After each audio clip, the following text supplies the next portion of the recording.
بسم اللہ الرحمن الرحیم۔ ایک شخص اپنی پیداوار کے 3 حصے کرتا تھا۔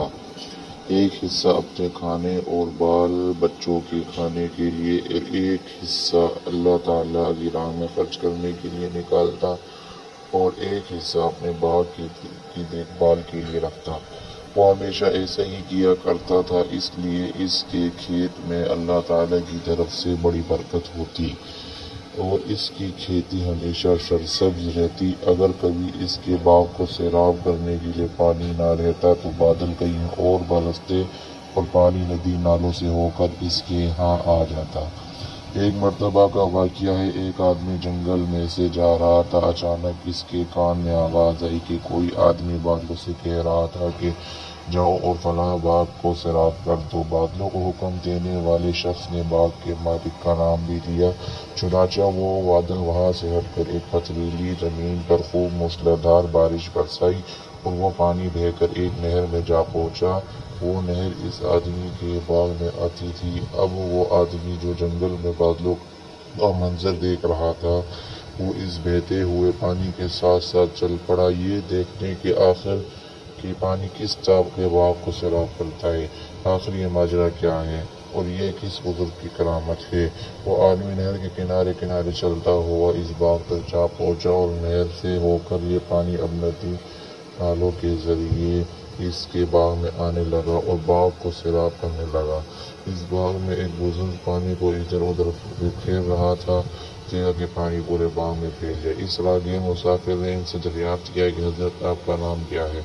اس بزرگ نے وہی نام بتائے جو اس مسافر نے بادلوں میں سنا تھا۔ بزرگ نے پوچھا کہ بھائی آپ میرا نام کیوں دریافت کر رہے ہیں، کہ آپ کو مجھ سے کوئی کام ہے؟